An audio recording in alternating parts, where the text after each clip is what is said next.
Hello, everyone.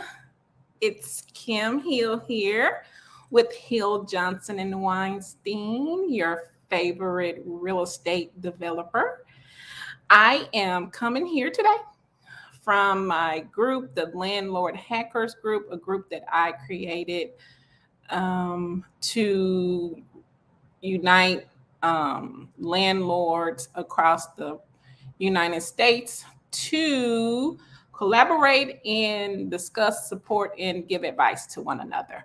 So today, and we do this each and every day. I'm sorry, each and every week, Thursday at 6 p.m. live. I do it live so people can ask questions and get immediate responses rather than posting in the group and waiting, till someone checks Facebook or whatever. So today we're going to be talking about evictions. I have the marvelous Tabitha Jones is going to join us today. Tabitha is the owner of T&J Private Process Services. She's in Memphis, Tennessee. She has 7 doors.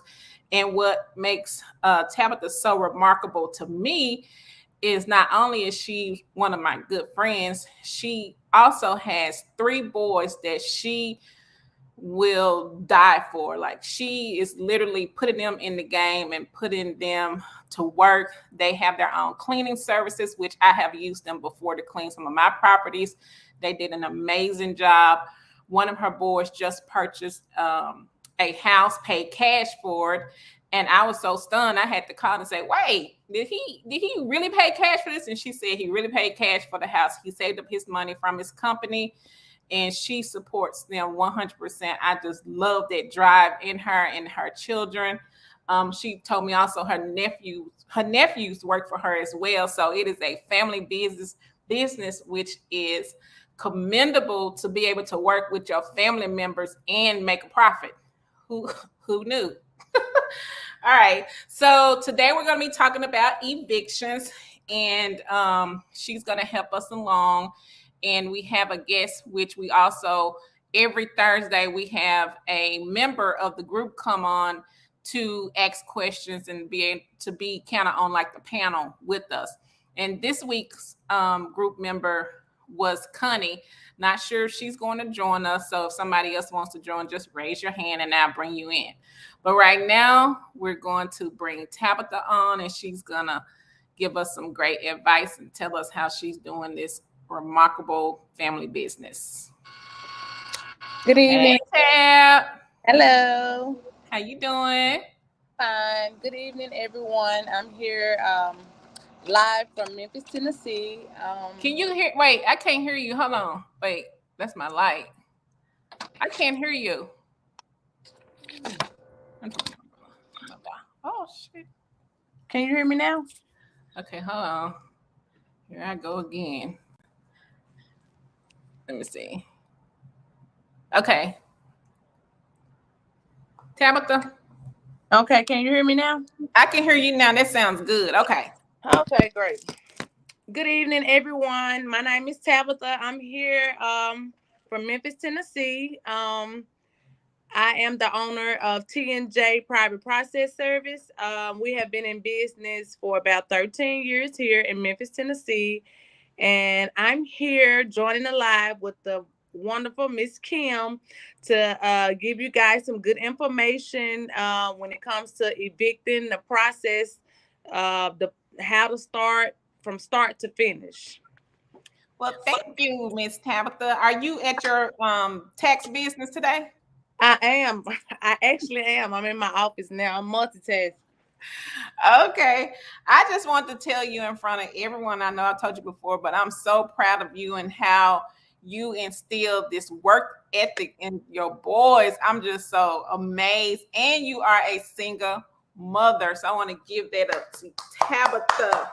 Thank you. Thank you. Thank you. If I had a bottle of champagne, I'll pop it for you. All right. So, again, thank you for taking time out because I know you busy. It is tax season, so I know you breaking dollars in there. So take me out to dinner when you. I will as soon as you come back to Memphis. So, a couple of days ago, I posted in the group my process on how I do evictions, and I'm not quite sure if you saw that, but my process, this is how I do it. And on the first of the month, the rent is due. Then Correct. on the fifth is late. On Correct. the sixth, I don't care if I have talked to them or they're making arrangements. I don't do arrangements with new tenants. And new meaning like 1 to 5 months. Once they get past the 6 months, I don't really consider them new anymore.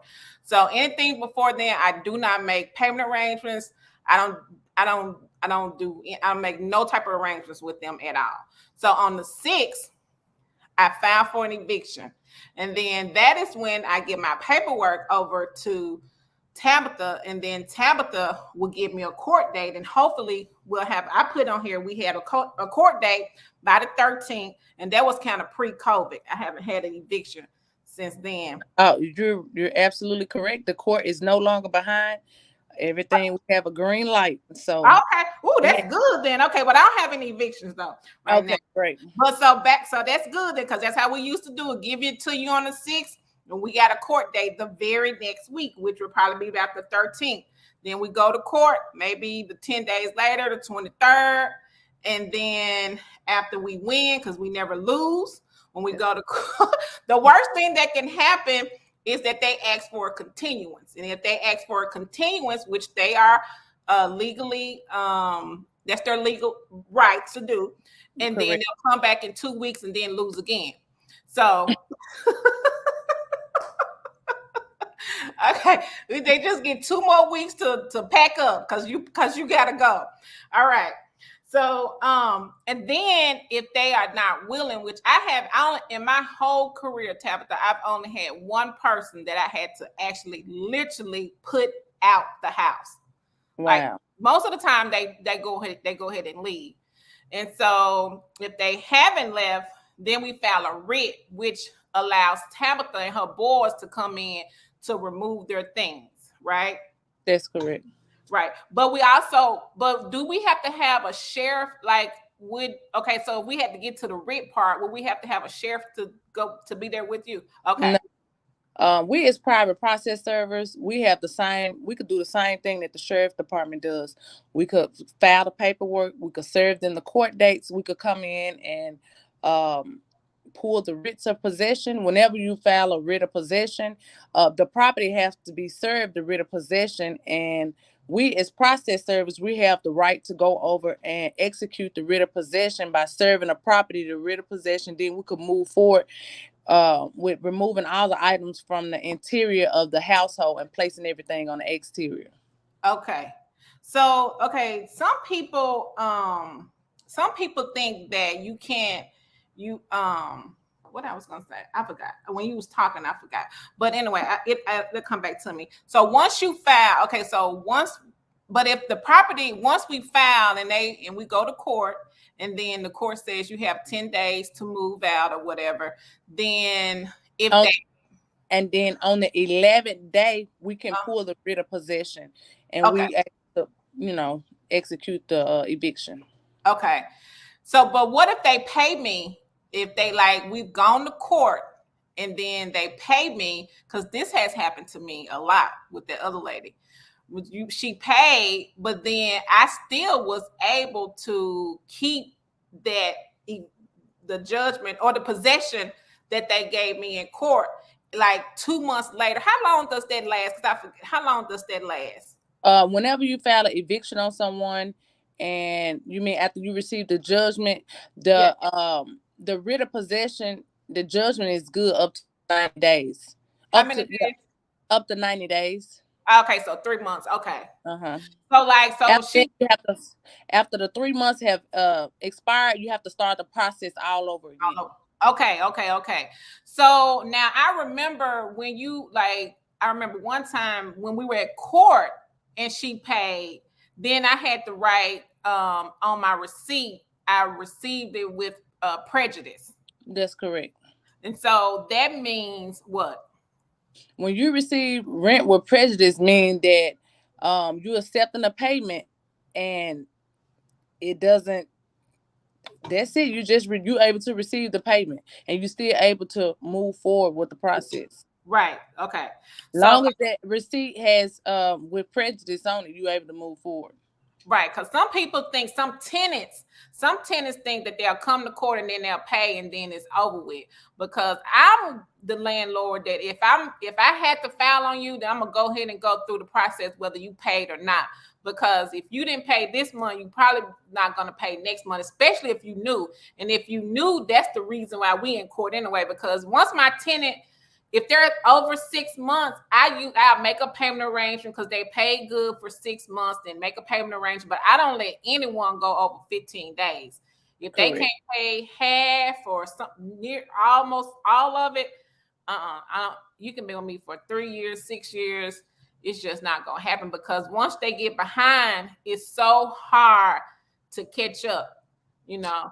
And then I'm gonna tell a lot of people that might not be aware. Whenever you evict someone that receive money like Social Security benefits or disability, you can't go after their funds. They're legally protected because they're receiving government funds. So if you file eviction on them, it's best to ask for possession only, because if you ask for money, you will never be able to get it. What? See, I didn't know that because I don't take Section 8 or any government subsidies. I didn't know that. So you mean to tell me, so okay, so if they're getting disability, Social Security disability, Mm-hmm. you have to evict them. You can't garnish. Well, they're not working because Yeah, and you cannot garnish their wages. You cannot receive benefit. You cannot receive a judgment from the judge from an individual that's receiving any type of government benefits. right, right. So it's best to ask for possession only, Only so you okay. can get the property back. So it does no good. And also, whenever people go in and file for eviction, if you don't know what a person works, if you don't have that much information about them, it's not always wise to even ask for the funds that they owe you. It's wise to ask for the funds if you are able to garnish their wages, if they work for the government, if they're a firefighter, they're a nurse, or they work at they have a good job like Baptist, a hospital. A lot of sheriff deputies and stuff I've served. Wait, That you serve the sheriffs? Yes, ma'am, firefighters too. Yes, and yes, I don't discriminate. And you're actually able to garnish their wages because they have a good job. So it's kind of, if someone if when you file on them, you have to do your judgment and see, well, if it's worth it to go ahead with the garnishment, because you could garnish the wages. You could win a judgment for a firefighter. Let's say, for example, a firefighter is behind on his rent and he owes you a balance of like $2,700, and you go to court, you ask for the $2,700, and you win the judgment and possession. You're After the 10th day, you're able to file a garnishment, which is only $27 in the state of Tennessee, and you're able to garnish their wages from the job, and you receive your payment immediately as soon as they paycheck come. It comes right to you, you know. Right. But some people with low income and really don't have much, it's a waste of time. It's only best to really ask for possession only. Right. But you know what I do, Tabitha? Even if they don't have a good job, I always get a judgment as well. Because like I got, like, if I add up all my judgments over the years, because they don't expire. Right. You give it to the collection company. But I've had on my books right now, I have about $60,000 of of evictions, people who I've got judgments that I didn't get the money at that time. But like if I, one of them, I'm like seeking him because he owes me $25,000, but the other one's like 800, 900, maybe a couple of $1,000. I really don't go after, but you can, because right. because you got the judgment, and then if you got a collection, you can. And that's right. Well, sometimes it's a good idea to do it, because eventually that person might file bankruptcy, and they'll list you as an unsecured debtor, and you'll just start receiving checks from people just because they filed bankruptcy. You'd be like, what? I wonder where this money come from. How did this happen? So yeah, sometimes it's good to ask for the money also. But when you ask for money, that allows a tenant more time to stay in your property. When you ask, when you ask for money, because when you go to court, they could say they don't agree with the amount of money. They'll set it off into the trial date. But that's only 2 weeks though, right? Yeah, that's 2 weeks. They get two times to set it out for the trial date. They get two set outs for 2 weeks. Yes, only What? two. After the second appearance, after the second appearance, they get two set outs. Oh man, you're Tabitha. Can you hear me? My phone ringing off the hook. Yeah. Put it on But yeah, airplane. Okay, well. okay. So after uh after the second time, then they'll go ahead and after the second time, oh yeah, after the second time they'll go ahead and take it to trial. Oh, okay. Yeah, Mm-hmm. I've been to trial before.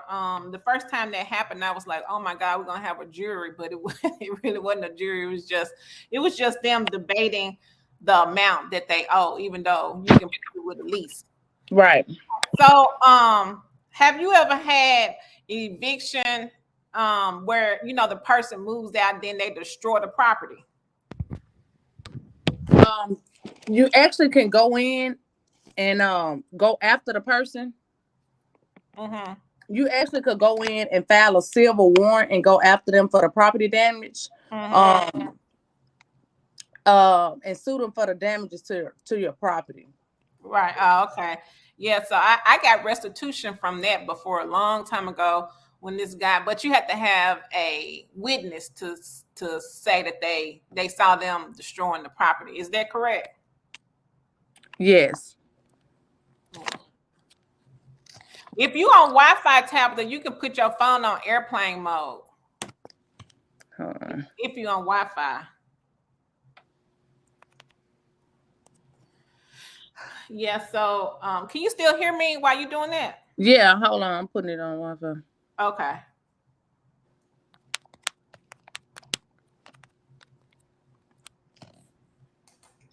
Okay.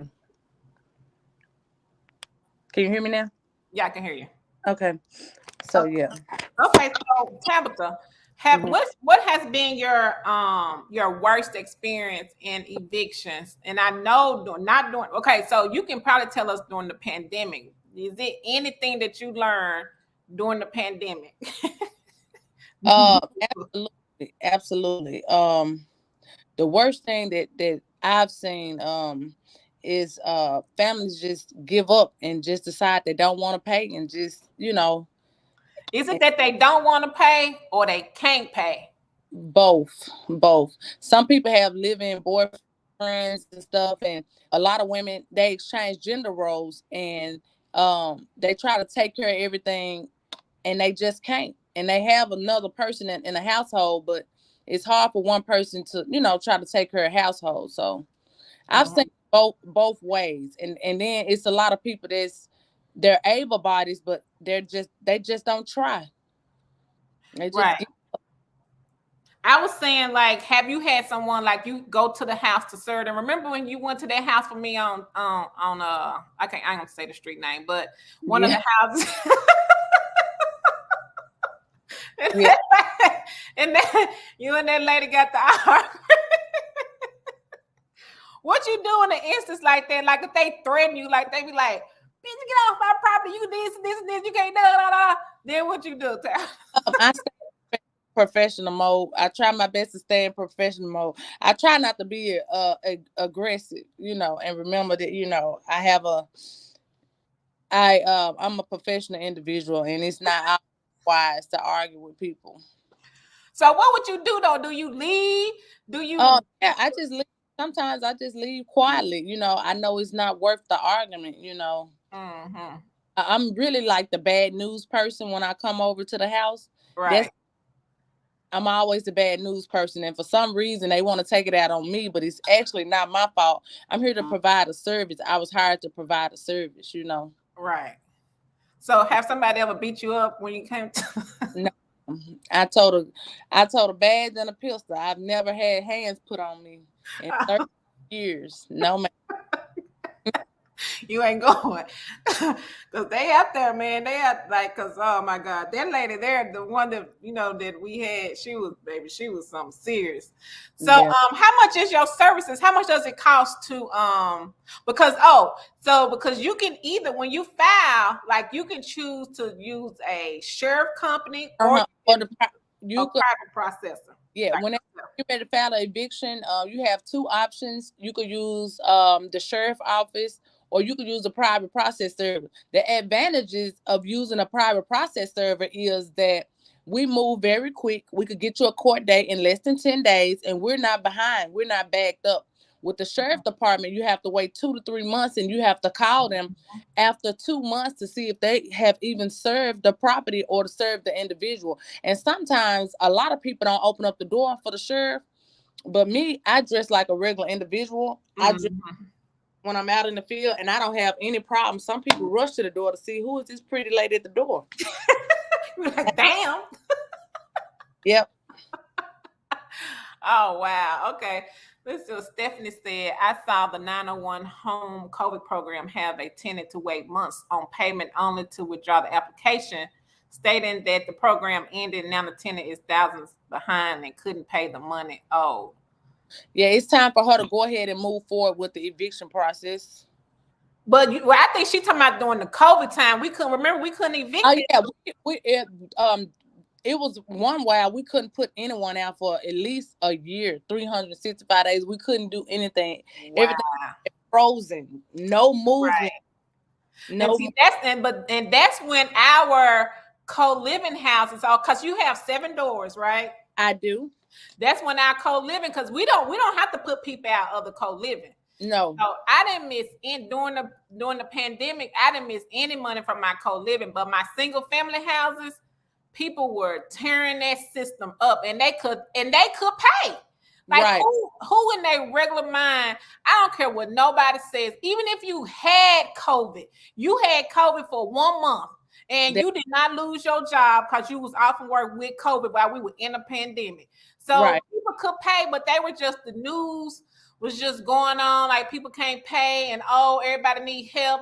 Help me. Right. Everybody does need help. Everybody, I'm not saying that, but during the pandemic, people were milking the system from those from the PPP loans to this program what Stephanie was talking about. Because my tenant, she did it twice. The second time, I refused her payment. I didn't even want that lump sum. I think it was like $5,000. I didn't even want it no more. I told her she can go and they can have the $5,000 because I was tired of her, and she was just ridiculous. Right. But here in Memphis, Tennessee, it costs $102.50 to file a detainer warrant, which is also the same thing as an eviction notice. You have to go down to 140 Adams and pay the 102. Can they give it to you?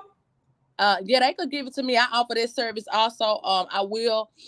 With my company, I do offer the service to, so you won't have to stop what you're doing throughout the day. You could just cash app me, and I will need your information and the tenant information, and I'll move forward and file everything, and I'll text you your receipt and send you a copy of the detainer warrant with the docket number and stuff like that. And everybody, when I go out and I'm in the field serving people, just out of habit, I just record people because people are hilarious and they never know that they're being recorded. You record them? I record everybody. I thought you just sent that to me because you were just sending it to me. You record everybody? I record everybody I come in contact with because I don't trust nobody. Baby, that's a whole reality show right there. Because I can imagine. Yes, I record it. Even my evictions. I realized that people don't understand that this business for me is nothing personal. I'm not putting people out. I'm just providing a eviction service. I have a lot of people that became angry with me and blocked me. I was like, why is she putting people out? I'm not putting anybody out. They have agreements, lease agreements with various different people, and I'm just here to offer a service for everybody. So so is that all the? So can you do it in like Mississippi and Arkansas? Yes, I can. I serve all of Shelby County, Arkansas, Mississippi. But most of my business is here in Shelby County and Millington. Most of it is here in Shelby County. Oh, okay. So now post your phone number if you want to give your number out and how they can reach you. Sure. My name is Tabitha Jones. I could be reached at 901-330-1302. I do offer same-day service. That's good to know, because if I call you on the 6th, I need me a court date next week. You the court date expeditiously. Expeditiously, yes, because you do not. It's hard for us as landlords to get behind, because we got to payment ourselves. We got to pay Bank of America or whatever. So that's why that's one of my rules is like WWBOA. What will Bank of America do? Put your ass out. So you got to go. All right. Yeah.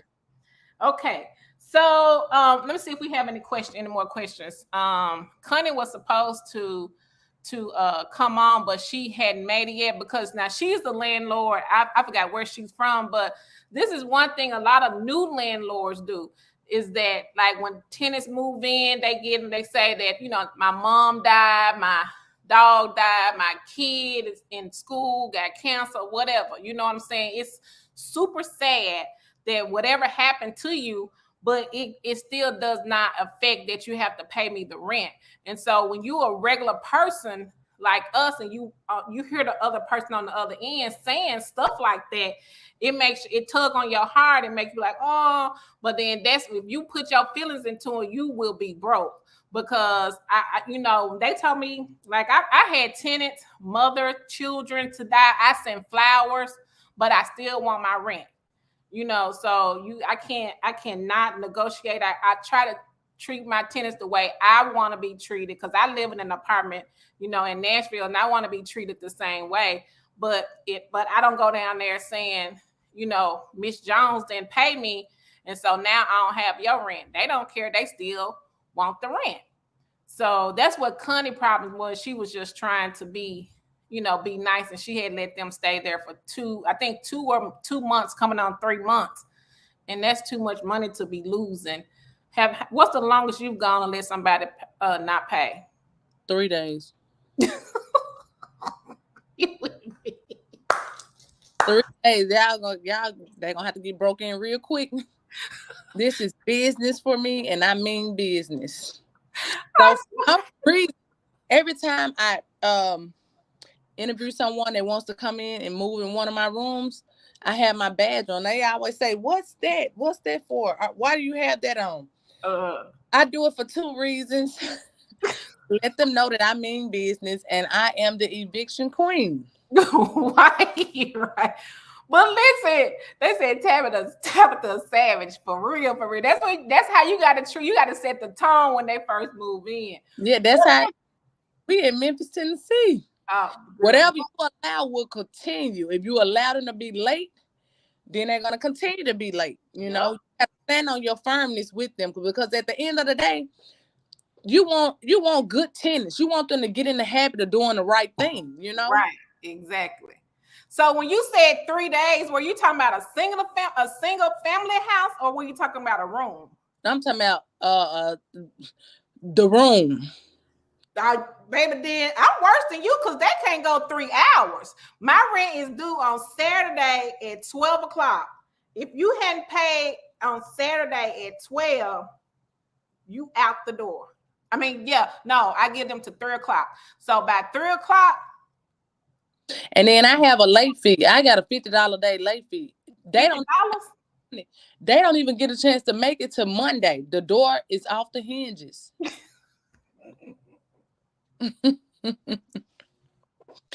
I do not play.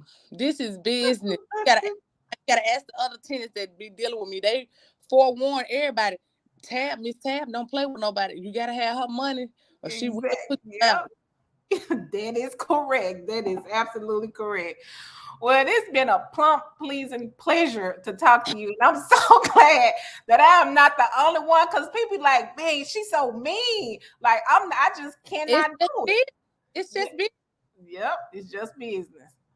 Okay, well, thank you so much, Tabitha, for coming on. I will definitely post your information in the group and on this thread because it's being recorded. So when we post it, they'll have your phone number. Did you give us your phone number already? Yes, I did. Give it to us again. 901 T&J Private Process Service. I'm here located in Memphis, Tennessee. I could be reached at 901-330-1302. I would love to be able to help you get your house back. Exactly. Get their rent back. Ching. Okay. Thank you so much, Tabitha. And I'll see you soon. All right. Bye-bye. Okay. Bye-bye. Bye, everyone. I hope this was helpful to everyone. And I hate that I'm sorry that Connie wasn't able to come on. But yeah, if you want to ask a question, this is going to be the place for you to ask your questions because I can't get to everyone in the group, although I try to late at night when I'm up scrolling and trolling on Facebook. She says, do you need license to do eviction or serve people their paper? I think you do. I missed that while Tabitha was on here, but I do believe you need a license to do that. And they make good money to do that too.